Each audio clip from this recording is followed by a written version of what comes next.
Assalamualaikum warahmatullahi wabarakatuh. Kembali lagi di channel Damar Pinulung.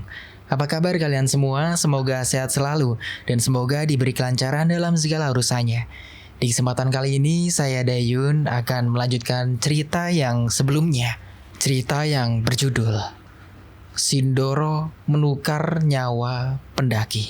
Saya sarankan untuk kalian semua yang belum nonton video sebelumnya agar bisa menonton terlebih dahulu. Tentunya tak usah berlama-lama, langsung saja kita masuk ke ceritanya. Pemandangan di depan mereka seharusnya menjadi klimaks yang indah. Kawah luas dengan kepulan asap putih yang tenang, panorama Gunung Sumbing yang berdiri gagah di seberang sana, dipisahkan oleh lautan awan yang membentang luas. Namun, suasana di puncak itu terasa mati. Tidak ada suara angin yang menderu, hanya kesunyian yang berat dan aroma kematian yang menyengat. "Kita sampai," bisik Bayu. Ia terduduk di atas sebuah batu besar. Wajahnya menunjukkan kelegaan yang bercampur dengan kelelahan yang luar biasa. Fajar berjalan menuju tepi kawah, menatap ke dalam lubang raksasa yang mengeluarkan gas vulkanik itu. "Indah sekali," gumamnya. "Seperti pintu menuju dunia lain." Tiga mengeluarkan kamera pocketnya. Ayo kita ambil foto. Kita harus segera turun sebelum jam 9. Mereka bertiga berdiri berjejer dengan latar belakang kawah dan Gunung Sumbing. Dika mengatur timer pada kameranya, meletakkannya di atas tumpukan batu yang datar, lalu berlari dengan kedua sahabatnya. Lampu flash menyambar, membelah suramnya puncak Sindoro. Dika segera mengambil kembali kameranya dan melihat hasilnya di layar LCD kecil yang berbintik. Jantungnya berdegup kencang saat melihat foto itu. Di dalam foto itu, mereka bertiga berdiri berdampingan. Namun, di belakang mereka, tepat di antara celah bau Dika dan Fajar, tampak sebuah wajah. Wajah itu tidak memiliki kulit, hanya otot-otot merah yang terekspos dan mata yang melotot lebar. Sosok itu seolah-olah sedang berbisik ke telinga Dika dalam foto tersebut. "Dika, kenapa wajahmu di foto itu pucat sekali?" tanya Bayu yang ikut mengintip ke layar kamera. Dika tidak menjawab. Ia segera mematikan kameranya. Ayo turun sekarang. Tapi kita baru sebentar di sini," protes Bayu. "Jam 9, Bayu. Lihat." Dika menunjuk ke arah kawah. Asap putih yang tadinya tenang tiba-tiba berubah menjadi abu-abu gelap dan mulai mengubung tinggi dengan suara menderu seperti naga yang terbangun.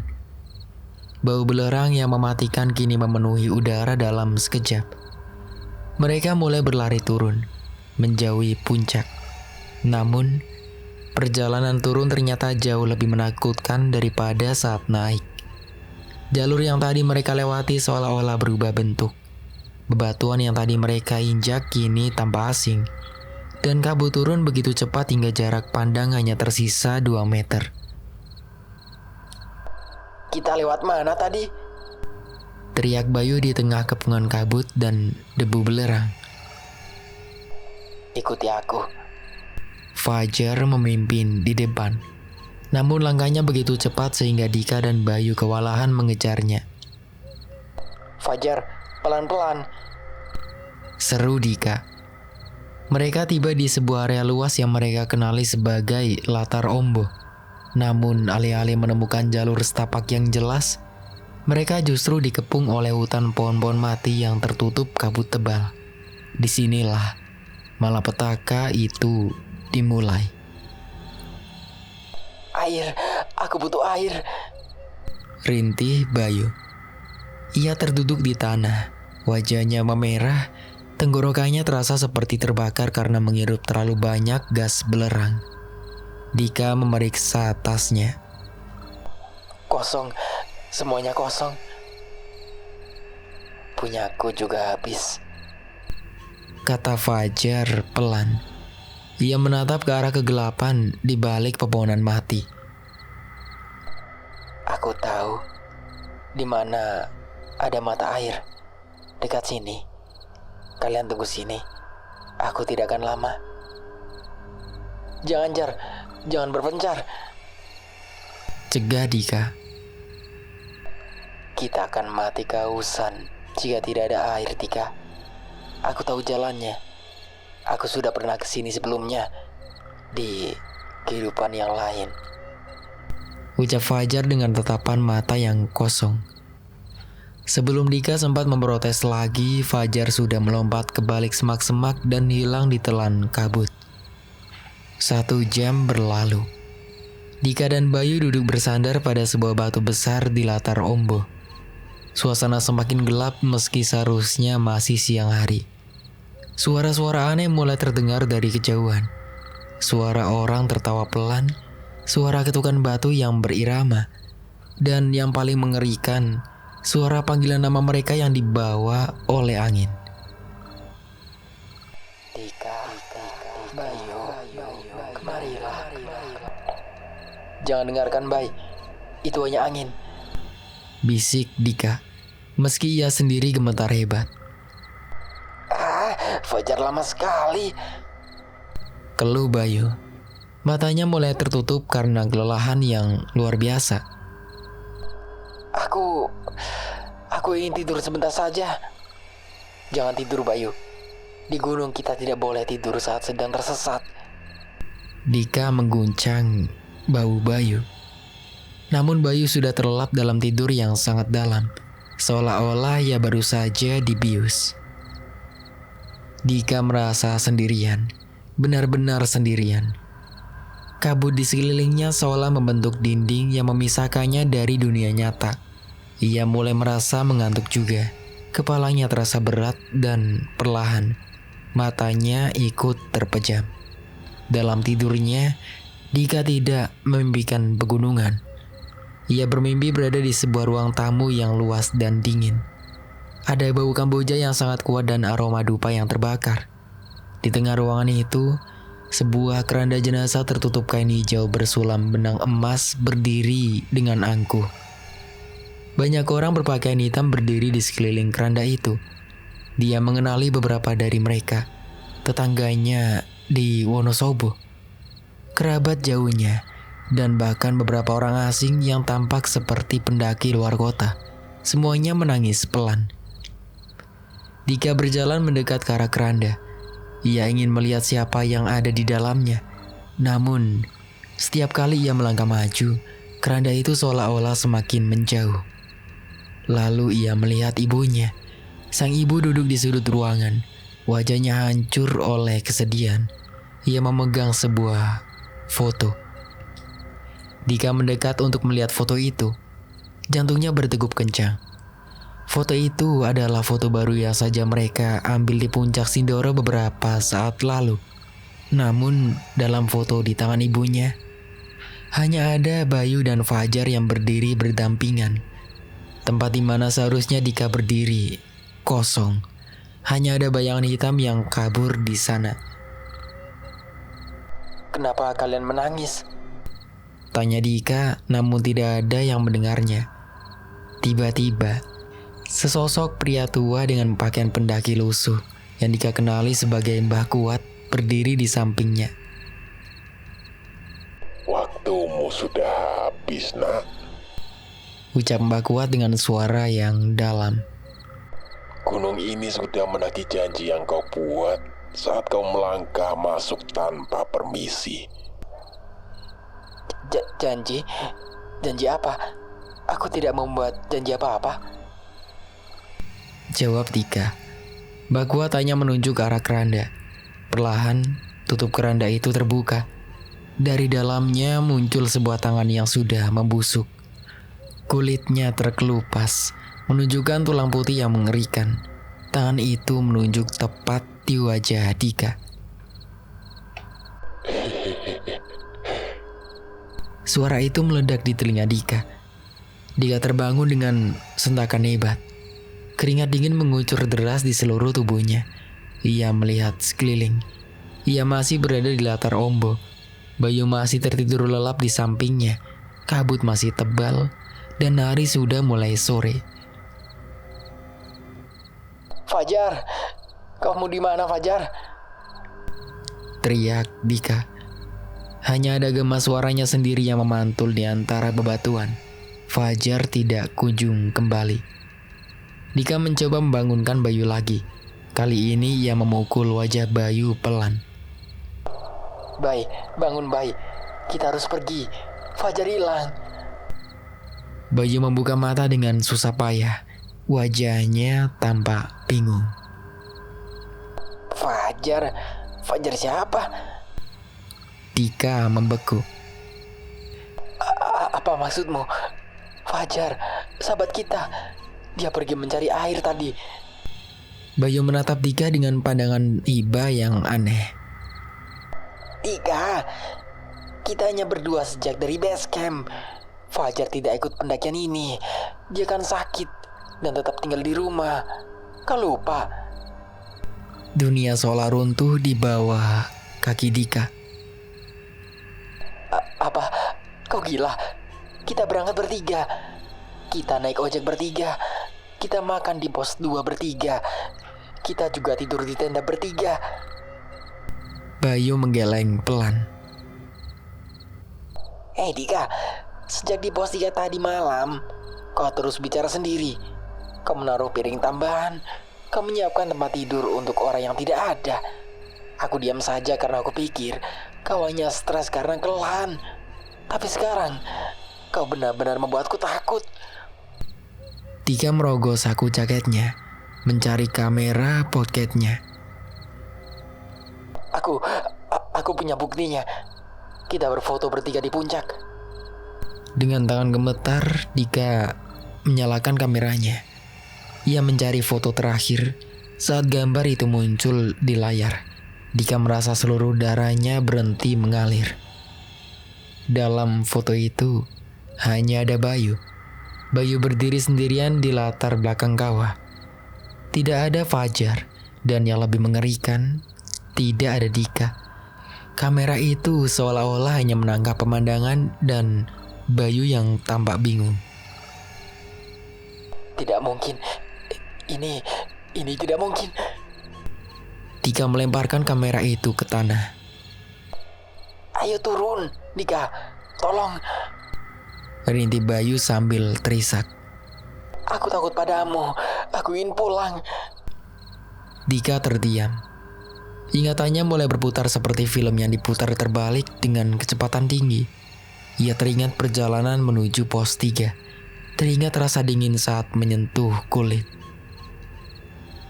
Fajar. Ia teringat perempuan yang di Watu Tata.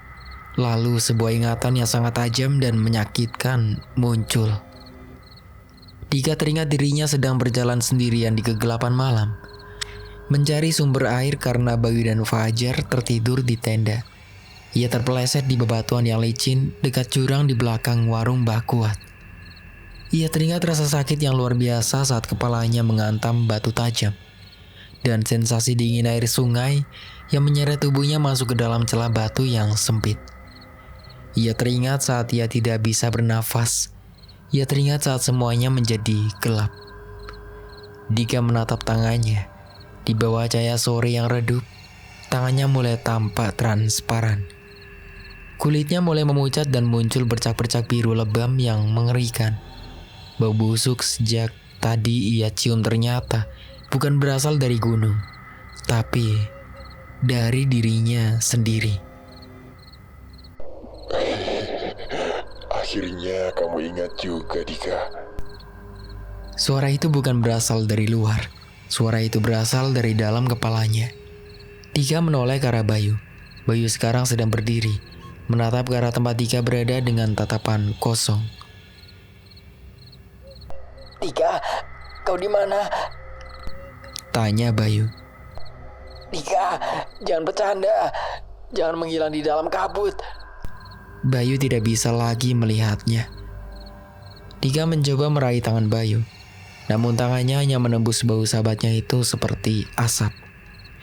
Bayu mulai berlari menuruni gunung sambil berteriak memanggil nama Dika. Tangisannya pecah di tengah kesunyian Sindoro. Dika berdiri sendirian di latar rombongan. Ia melihat tubuhnya sendiri yang kini sudah hancur. Berdiri di depannya, sosok Fajar yang selama ini bersamanya kini berubah bentuk. Sosok itu memperlihatkan wajah Dika yang sebenarnya. Wajah yang sudah membusuk dengan mata yang hilang sebelah. Mari kita pulang, Dika. Ucap sosok itu. Tapi bukan ke Wonosobo.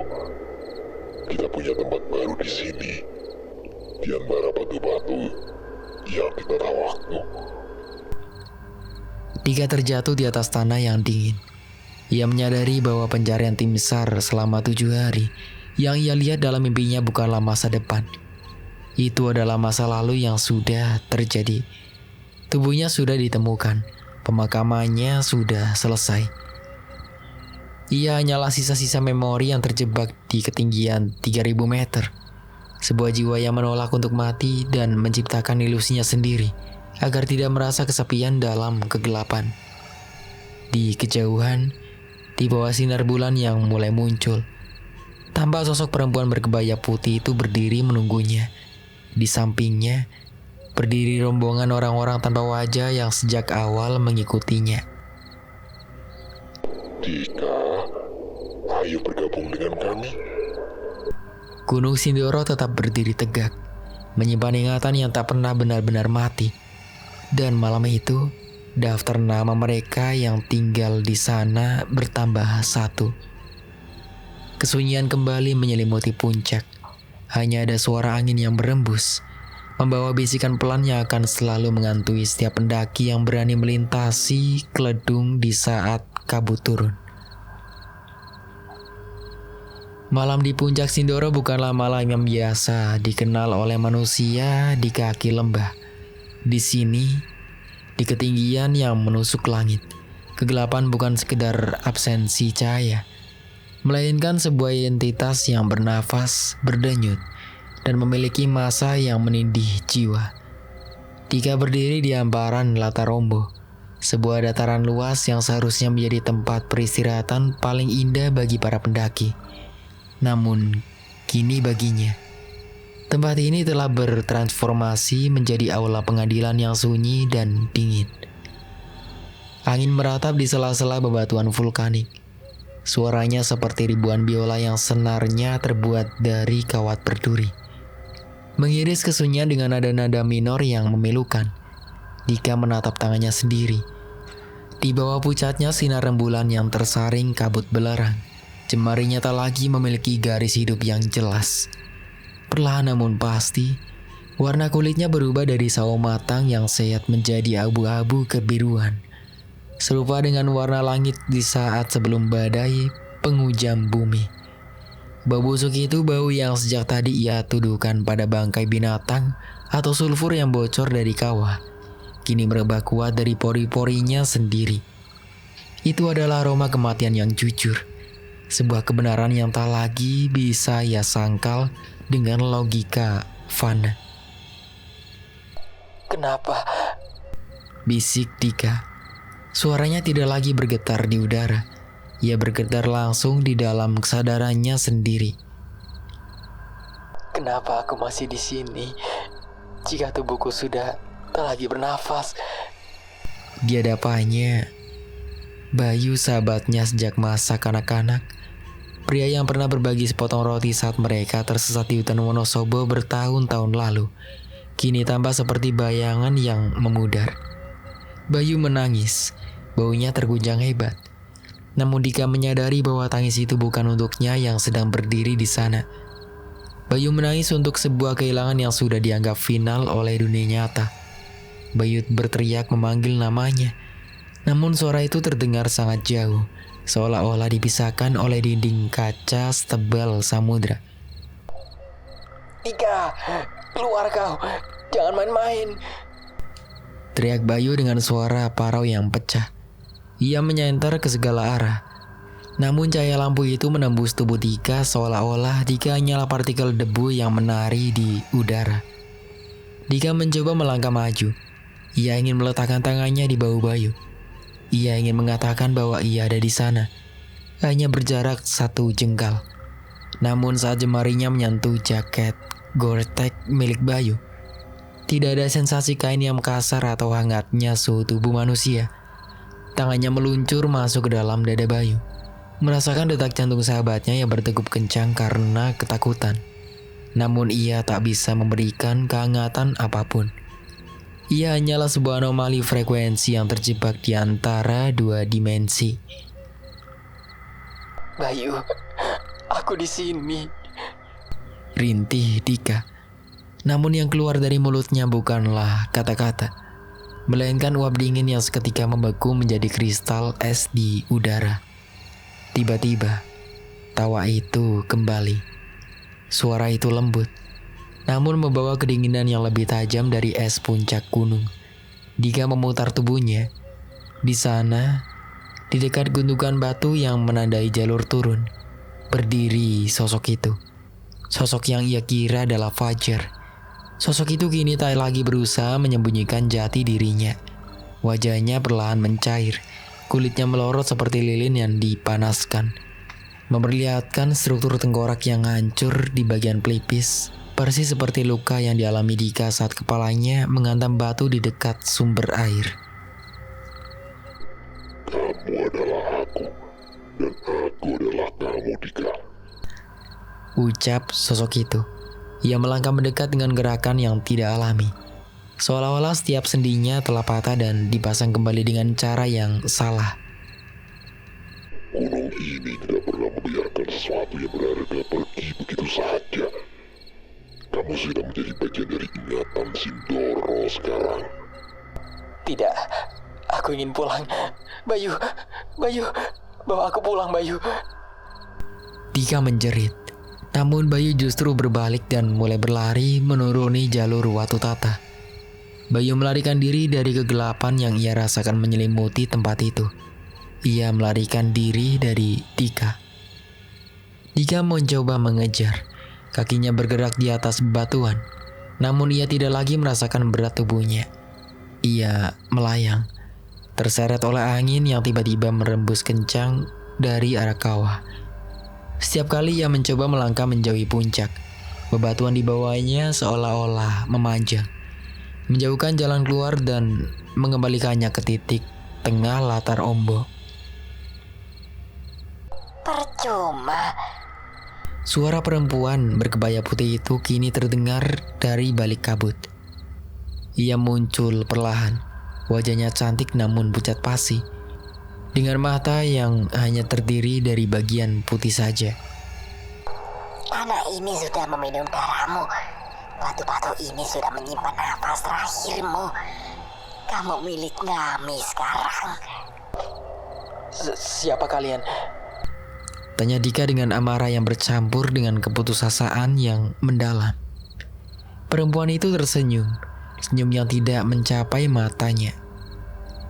Kami adalah mereka yang terlupakan, mereka yang mencari keindahan, namun menemukan keabadian yang dingin. Lihatlah sekelilingmu, Dika. Saat kabut sedikit menipis karena tiupan angin kawah, Dika terenyak. Di sekeliling latar ombo bukan hanya ada mereka bertiga, puluhan, mungkin ratusan sosok berdiri dalam diam. Ada pendaki dengan perlengkapan tahun 80-an yang warnanya sudah kusam dan compang-camping. Ada petani dari zaman kolonial yang membawa keranjang kayu di punggungnya. Ada pula anak-anak kecil yang bermain dengan batu-batu kerikil tanpa suara. Semuanya memiliki satu kesamaan. Mereka tampak transparan, dengan mata yang menatap kosong ke arah puncak. Mereka semua mati di sini. Bisik Dika tak percaya. Bukan mati. Koreksi sosok yang menyerupai dirinya yang hancur. Kami hanya terhenti. Waktu bagi dunia luar terus berjalan. Tapi di sini, di bawah naungan kawah ini, waktu adalah lingkaran yang tak berujung. Kamu akan mulai kembali perjalananmu. Rasa hausmu dan jatuhmu selamanya. Ingatan itu kemudian menghantam Dika seperti palu godam. Ia kembali ke malam itu. Malam di pos 3 yang ia kira baru saja terjadi kemarin. Udara di pos 3 terasa sangat berat dan lembab. Kabut menyelimuti tenda dom berwarna kuning milik mereka. Di dalamnya, Bawi dan Fajar asli sudah mendengkur halus, terbuai oleh kelelahan setelah menanjak dari pos 2 melewati Watu Longko. Dika sebaliknya, tidak bisa tidur. Tenggorokannya terasa seperti terbakar, kering dan perih. Ia mencari botol air di sudut tenda, namun semuanya kosong. Suara gemericik air dari kejauhan, mungkin dari curug tersembunyi di balik warung Mbah Kuat, terdengar seperti nyanyian siren yang memanggil-manggilnya. Ia membuka resleting tenda pelan-pelan. Udara dingin langsung menyergapnya, menusuk hingga ke tulang sumsum. Ia tidak membangunkan sahabat-sahabatnya. Hanya sebentar, pikirnya waktu itu. Dengan hanya membawa senter kepala yang cahayanya mulai meredup, Dika melangkah keluar. Tanah di sekitar pos 3 sangat licin karena embun. Ia berjalan melewati tenda-tenda pendaki lain yang sunyi. Namun, ada yang aneh. Warung Bakuat yang biasanya masih menyisakan bara api di tungkunya, malam itu tampak gelap total dan sepi, seolah-olah sudah ditinggalkan selama puluhan tahun. Kayu-kayunya tampak lapuk dan ditumbuhi lumut hitam yang tebal. Dika terus berjalan menuju arah suara air. Ia menuruni lereng kecil di belakang area camp. Tiba-tiba, ia melihat seorang perempuan berkebaya putih berdiri dekat sebuah pohon pinus besar. Perempuan itu menunjuk ke arah celah bebatuan yang gelap. Di sana ada air yang sangat jernih, Cak Bagus. Ucap perempuan itu. Suaranya terdengar seperti gesekan daun kering. Tanpa curiga karena rasa haus yang sudah mencapai batas, Dika melangkah menuju celah itu. Cahaya senternya menangkap pantulan air di bawah sana. Namun, saat ia melangkahkan kaki ke sebuah batu besar yang tampak kokoh, batu itu ternyata tertutup lumut yang sangat licin. Kaki kanannya terpeleset. Dunia seakan berputar. Dika merasakan tubuhnya melayang sejenak sebelum gravitasi menariknya dengan kasar. Kepalanya menghantam pinggiran batu tajam dengan bunyi krak yang memuakkan. Rasa sakitnya hanya terasa sekejap. Sebuah ledakan panas di dalam kepalanya sebelum semuanya menjadi mati rasa. Tubuhnya merosot masuk ke dalam celah batu yang sempit dan tersembunyi, tempat di mana aliran air bawah tanah mengalir pelan. Dika yang asli meninggal di sana, dalam kegelapan sendirian. Sementara air dingin membasuh luka di kepalanya yang terus mengucurkan darah segar. Namun di atas sana, di dekat pohon pinus sesuatu yang lain bangkit. Sebuah proyeksi dari keinginan kuat Dika untuk tidak mati. Sebuah manifestasi dari memorinya yang tertinggal, merangkak naik kembali ke arah tenda. Itulah Dika yang kemudian kembali ke tenda, yang kemudian membangunkan Bayu dan Fajar, dan yang kemudian terus mendaki hingga ke puncak. Dika jatuh berlutut. Kesadaran itu menghancurkannya lebih dari sekedar kematian fisik. Ia mengingat sekarang. Ia mengingat saat ia berdiri di samping Bayu dan Fajar di puncak. Ia merasa ada yang salah dengan bayangannya. Ia teringat bagaimana makanan yang ia makan tidak memiliki rasa sama sekali, melewati tenggorokannya seperti udara kosong. Aku sudah mati. Aku sudah mati selama 5 hari ini. Isak Dika. Ia menatap ke arah bawah, ke arah jalur pendakian yang kini diselimuti kegelapan total. Dan aku memaksa Bayu untuk menemaniku. Aku menakutinya. Kamu tidak hanya menakutinya. Ucap sosok Dika yang hancur, kini berdiri tepat di belakangnya. Kamu memberinya kenangan yang akan mengantuinya seumur hidup. Dia akan selalu bertanya-tanya, siapa yang diajak bicara selama perjalanan turun? Siapa yang berfoto dengannya, dia akan kehilangan kewarasannya, Dika. Dan itu semua karena kamu menolak untuk pergi. Dika menggelengkan kepala dengan liar. Tidak, aku mencintai mereka. Aku hanya ingin perjalanan ini selesai. Perjalananmu sudah selesai di pos 3, Dika. Suara Mbak Kuat tiba-tiba terdengar. Dika mendongak. Di depannya berdiri sosok Mbak Kuat. Namun bukan Mbak Kuat yang biasa melayani pendaki dengan ramah. Sosok ini tampak agung dan menakutkan. Dengan pakaian serba hitam dan ikat kepala tradisional. Matanya bersinar seperti bara api yang hampir padam. Mbak, tolong aku, Mbak. Rintih Dika. Gunung ini punya aturannya sendiri, Le. Ucap Mbak Kuat dengan suara yang dalam. Bergema seperti suara guntur di kejauhan. Siapa yang datang dengan niat yang kurang bersih, atau siapa yang lengah saat alam sedang menguji, maka ia akan tinggal. Kamu sudah melihat rumahmu, bukan? Kamu sudah melihat pemakamanmu dalam mimpimu. Itu bukan mimpi. Itu adalah tarikan dari tubuhmu yang asli agar jiwamu segera pulang ke tanah. Tapi, kenapa aku masih di sini? Kenapa aku tidak bisa pergi ke sana? Tanya Dika. Merujuk pada alam baka yang seharusnya ia tuju. Mbak Kuat menunjuk ke arah puncak Sindoro yang menjulang di belakang mereka. Karena ada bagian dari dirimu yang masih terikat pada gunung ini. Keinginanmu untuk mencapai puncak begitu besar, Le, hingga ia mengikat jiwamu di sini.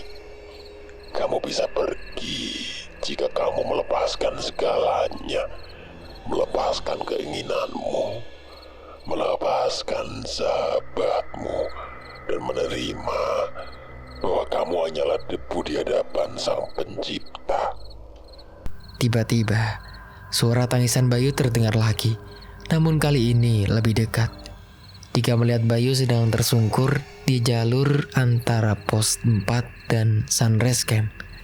Bayu tampak sangat lemah, kakinya terkilir dan ia kehabisan nafas. Di sekeliling Bayu, sosok-sosok tanpa wajah mulai mendekat. Mereka tidak berniat menyakiti secara fisik, namun energi mereka yang dingin mulai menyedot sisa-sisa semangat hidup Bayu. Bayu, teriak Dika. Ia melihat bahaya itu. Mbah, tolong dia. Bayu tidak bersalah. Biarkan dia turun dengan selamat. Mbak Kuat menatap Dika dengan datar. Hanya kamu yang bisa menyelamatkannya, Dika. Lepaskan ikatanmu padanya. Jika kamu terus mengikutinya, jika kamu terus memanggilnya dalam hatimu, para penghuni gunung ini akan menggunakanmu sebagai jembatan untuk mengambil nyawanya juga. Mereka ingin teman. Mereka ingin keramaian di kesunyian ini, Le. Dika terperangah. Ia menyadari bahwa kehadirannya di samping Bayu selama ini justru membahayakan nyawa sahabatnya. Setiap kali ia berbicara pada Bayu, ia sebenarnya sedang membuka gerbang bagi entitas lain untuk mendekati Bayu. Dika menatap Bayu yang kini sedang mencoba berdiri dengan sisa-sisa tenaganya. Bayu, maafkan aku, Bay. Bisik Dika. Dika memejamkan mata. Ia mulai membayangkan saat-saat paling bahagia bersama Bayu dan Fajar. Saat mereka pertama kali merencanakan pendakian ini di sebuah warung kopi di Wonosobo. Tawa mereka, impian mereka tentang masa depan. Ia mengambil semua memori itu, meremasnya dalam hati, dan kemudian perlahan-lahan melepaskannya. Ia membiarkan memori itu terbang bersama angin kawah. Aku melepaskanmu, Bay. Pergilah. Hiduplah untukku. Dan hiduplah untuk Fajar. Ucap Dika dengan tulus. Saat ia mengucapkan kata-kata itu, cahaya keemasan yang sangat redup mulai muncul dari dada Dika. Ikatan transparan yang menghubungkannya dengan Bayu mulai putus satu per satu. Di bawah sana, Bayu tiba-tiba merasa tubuhnya menjadi lebih ringan. Rasa takut yang mencekamnya sejak tadi mengimpit dadanya perlahan memudar. Bayu seolah-olah mendapatkan kekuatan baru. Ia berdiri, mengambil tasnya dan tanpa menoleh lagi. Ia berlari menuruni gunung dengan kecepatan yang luar biasa. Seolah-olah ada tangan tak kasat mata yang mendorongnya maju. Tanah di bawahnya mulai bergetar. Dika merasa dirinya ditarik masuk ke dalam bebatuan. Ia melihat bayangannya dirinya sendiri di masa lalu saat ia masih hidup, sedang mendaki jalur ini dengan penuh tawa. Ia melihat dirinya melewati pos 1, pos 2, dan pos 3 berulang-ulang. Dia menyadari bahwa ia telah terjebak dalam sebuah rekaman waktu yang rusak. Tiba-tiba, pemandangan berubah. Ia tidak lagi berada di gunung. Ia berada di sebuah ruangan yang sangat ia kenal, kamar tidurnya di Wonosobo. Bau harum bunga melati dan kamboja memenuhi ruangan itu. Ia melihat ibunya sedang duduk di tepi tempat tidur, memegang sebuah foto. Foto itu adalah foto Dika, Bayu, dan Fajar saat mereka masih SMA. Dika, kenapa kamu pergi secepat ini, nak? Isak ibunya. Dika mencoba mendekat. Ibu, aku di sini. Aku pulang, Bu. Namun saat ia mencoba menyentuh tangan ibunya, ia justru melihat pemandangan yang mengerikan. Ibunya sedang tidak memegang foto. Ibunya sedang memegang sebuah kamera podcast. Kamera milik Fajar yang ditemukan tim SAR. Di layar kamera itu, Dika melihat foto yang tadi ia lihat di gunung. Foto Bayu yang berdiri sendirian di puncak. Tetapi, ada sesuatu yang berbeda. Di dalam kamera yang dipegang ibunya, di belakang Bayu yang sendirian, tampak sebuah bayangan hitam yang sangat samar. Jika diperhatikan lebih teliti, bayangan itu memiliki wajah yang sedang berteriak kesakitan, dengan mata yang melotot dan mulut yang menganga lebar. Bayangan itu sedang mencekik leher Bayu dari belakang. Dika tersentak mundur. Itu bukan aku. Aku sudah melepaskannya. Kamu melepaskannya, tapi gunung tidak. Suara perempuan berkebaya putih itu muncul di sudut kamar tidurnya. Kamu pikir semudah itu meninggalkan Sindoro? Kamu adalah umpan Dika, dan sahabatmu adalah mangsa berikutnya. Dika menyadari kengerian yang sebenarnya. Sosok Fajar yang selama ini bersamanya. Sosok yang ia kira adalah manifestasi jiwanya sendiri. Sebenarnya adalah entitas gunung yang menggunakan wajah dan memorinya untuk menyesatkan Bayu. Dan sekarang, entitas itu telah berhasil mengikuti Bayu turun ke base camp, bahkan sampai ke rumahnya. Bayu tidak selamat. Bayu membawa sesuatu pulang bersamanya. Dika melihat pintu kamarnya terbuka pelan. Bayu melangkah masuk dengan wajah yang pucat pasi dan mata yang kosong. Bayu duduk di samping ibu Dika. Bu, Ucap Bayu dengan suara yang sama persis dengan suara Dika. jangan sedih. Dika sudah tenang di sana. Sekarang aku yang akan menjaga ibu. Ibu Dika mendongak, menatap Bayu. Untuk sesaat ekspresi wajah ibunya berubah dari duka menjadi ketakutan yang mendalam. Ia melihat Bayu, namun di matanya, Bayu tampak memiliki dua wajah yang tumpang tindih. Dika yang asli, yang terjebak di antara dimensi berteriak sekuat tenaga. Ibu, jangan percaya padanya. Itu bukan Bayu, itu Sindoro. Namun suaranya hanya terdengar seperti desiran angin di luar jendela, menggoyangkan gorden kamar dengan pelan. Di Gunung Sindoro, tubuh asli Dika yang membusuk di celah batu pos 3 tiba-tiba membuka mata yang sudah tak memiliki bola mata. Mulutnya yang hancur bergerak pelan, mengeluarkan suara tawa yang sangat kecil namun mengerikan. Akhirnya kamu ingat juga.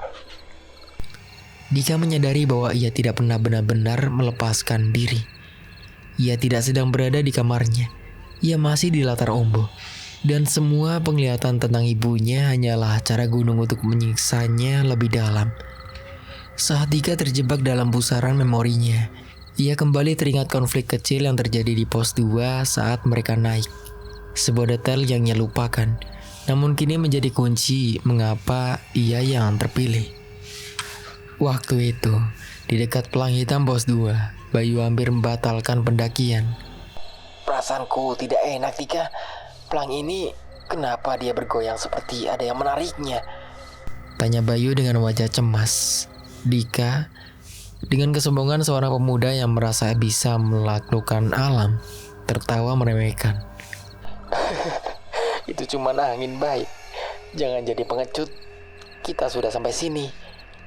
Fajar menengahi, namun Dika tetap keras kepala. Ia bahkan sempat menendang salah satu batu menyangga pelang karena kesal dengan ketakutan Bayu. Kalau kamu takut, pulang saja sendiri. Aku tetap naik. Saat itu, seorang kakek tua yang bukan Bakuat, seorang pencari kayu bakar dengan mata satu, menatap Dika dari balik pohon. Tanah ini mencatat setiap langkah yang sombong, Le. Jangan menantang apa yang tidak bisa kamu lihat. Dika mengabaikannya. Itulah saat ia ditandai gunung tidak suka ditantang. Gunung tidak suka pada mereka yang tidak membawa rasa hormat di dalam ranselnya. Dan di pos 3, saat ia keluar tenda mencari air, gunung hanya menagih janji yang tidak sengaja ia ucapkan. Bahkan ia akan mencapai puncak, apapun taruhannya.